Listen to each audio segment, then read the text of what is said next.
बिस्मिल्लाहिर्रहमानिर्रहीम। अस्सलाम वालेकुम। एक भाई ने मेरी वीडियो के नीचे कमेंट किया कि जनाब इंजीनियर मिर्ज़ा साहब की एक वीडियो है जिसमें उन्होंने फ़िक़्ह हनफी पर लान तान की है और बड़ी बदतमीज़ी और बद अखलाकी के साथ उसने बात की है कि फतावा हिंदिया यानी फतावा आलमगीरी में लिखा हुआ है कि एक साल गुजरने के एक दिन पहले अगर कोई आदमी पैसे अपनी बीवी को दे दे तो उस पर जो ज़कात लाजिम होना थी वो ख़त्म हो जाएगी। तो ये फतावा हिंदिया में लिखा हुआ यानी फतावा आलमगीरी में, तो ये इनकी फ़िक़्ह है। और फिर उसने कुरान पाक से मिसालें दी कि अल्लाह करीम ने कुरान मजीद फुरकान हमीद में यहूद का तरीका ये बताया है कि उनको हफ्ते के दिन उनके लिए हराम था कि वो शिकार करें, लेकिन वो क्या करते थे, उस दिन पानी जो है वो छोटे नालों में डाल के जमा कर देते थे और फिर दूसरे दिन जो है वो शिकार करते थे। तो इनका तरीका भी यही है। यानी ये इंजीनियर मिर्ज़ा साहब ने इस अंदाज से बात की कि यहूदियों वाला तरीका है नऊज़ बिल्लाह मिन ज़ालिक फ़ौक़ अहनाफ़ का। ये इसका अखलाक है, ये इसका तरीक़ेकार है। जो आदमी अपने आप को इल्मी किताबी कहलाना चाहता है कम से कम वो उस किताब को तो पढ़ ले। मैं यकीन से कह सकता हूं कि इसने वो किताब पढ़ी नहीं है। फतावा हिंदिया, दूसरा नाम इसका फतावा आलमगीर, जिसको 500 उलमा ने मिलकर लिखा है, उसके बारे में ये कह रहा है कि जनाब वाली ये है वो है। उस फतावा में क्या है, असल में मुहद्दिसीन जितने भी हैं, फ़ुक़हा हैं, वो पूरी तहकीक करते हैं। एक बात पर पूरी तहकीक करके मुख्तलिफ अक़वाल लेके फिर उसका एक रिजल्ट निकालते हैं। कुरान मजीद फुरकान हमीद में आप देख लें, इसको हीला कहते हैं, हीला के बाब में वो बात है।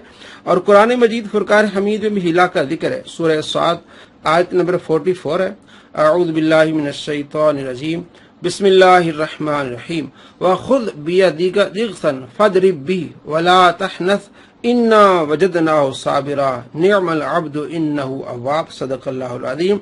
हजरत अय्यूब अलैहिस्सलाम ने ये कसम उठाई थी कि मैं अपनी ज़ौजा को 100 कोड़े मारूंगा। वो लेट हो गई थी, तो जब वापस आई तो अल्लाह ने फरमाया तुमने जो कसम उठाई है 100 कोड़े के, तो ये बेचारी, तुम ऐसा करो झाड़ू उठाओ जिसमें 100 तीले हों, वो अपनी ज़ौजा को मारो और अपनी कसम ना तोड़ो। अल्लाह करीम ने ये इरशाद फरमाया। इसको कहते हैं हीला। ये अल्लाह ने हीला खुद सिखाया है कि आपने इस तरह करना है। तो आपने कसम उठाई है कि मैंने 100 जो है कोड़े मारने हैं, तो आपने क्या करना है, एक झाड़ू उठाना है और उसमें जो 100 तीले हों वो आपको उनको मारो। तो इससे एक इल्म निकला है हीले का।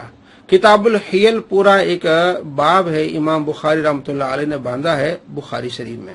अब ये बात हो रही हीले की कि मुख्तलिफ अक़वाल है कि क्या कोई बंदा ऐसा कर सकता है कि साल पूरा होने से एक दिन पहले जो उसके पास रकम थी वो थोड़ी रकम अपनी ज़ौजा को दे दे या किसी और को दे दे और फिर उस पर जो कानून के लिहाज से उस पर ज़कात नहीं लाजिम हो जाएगी, फर्ज वाजिब नहीं होगी उस पर, तो फिर उसके बाद फिर वो ज़ौजा उसको लौटा दे। तो ये बात असल में ये है कि वहां ज़ौजा का जिक्र नहीं है, वह एक अपनी बेटी को दे दे इस तरह, और जब वो दिन खत्म हो जाए वो बेटी फिर बाप को वापस कर दे। क्या ऐसा तरीका ठीक होगा?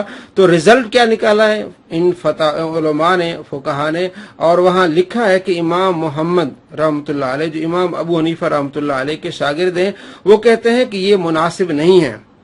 हिला निकाला जाए तो हो सकता है, क्योंकि कानून है कि आपके पास पैसा हो, एक साल गुजरना चाहिए, और एक साल जब गुजर जाए तो उस पर आप पर ज़कात वाजिब है। और अगर एक दिन या 2 दिन या 1 महीना पहले कोई बंदा पैसे खर्च कर लेता है, साल पूरा नहीं होता, तो उस पर उस कानून के लिहाज से तो ज़कात उस पर नहीं होगी। लेकिन इमाम मोहम्मद फरमाते हैं जानबूझ के ऐसा नहीं करना चाहिए। ये हीला अल्लाह के नजदीक इस तरह नहीं करना चाहिए। अल्लाह को कबूल नहीं होगा कि आप अपना ज़कात को बचाने के लिए आप इस तरह अमल करें।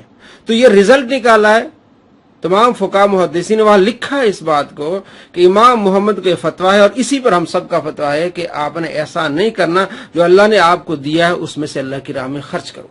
अब ये फ़ुक़हा और मुहद्दिसीन पूरी रिसर्च करके उसका रिजल्ट निकाल के एंड जो मुफ्ता भी कौल वो लिखते हैं, पहली बातों को सबको डिस्कस करते हैं। और इस तरह के लोग क्या करते हैं, अवाम को धोखा देने के लिए, फ्रॉड करने के लिए, जनाब उस किताब में ये लिखा हुआ है कि आप जो है वो आप ज़कात न दें, और इस तरह की आयत पढ़ के अवाम को गुमराह करते हैं। तो आपसे गुजारिश है कि ऐसे लोगों का ताक़ुब करें और इनकी पिछली वीडियोस भी आप देखा करें कि इनके बयानात में किस तरह का तज़ाद है, और उन किताबों को पढ़े, आपको मालूम हो जाएगा कि ये इनका इल्म से कोई वास्ता नहीं है। یہ پوری بات کو نہ یہ سمجھتے ہیں اور نہ یہ سمجھنا چاہتے ہیں، صرف یہ عوام کو دھوکہ دینا چاہتے ہیں اور فقہا سے وزن کرنا چاہتے ہیں۔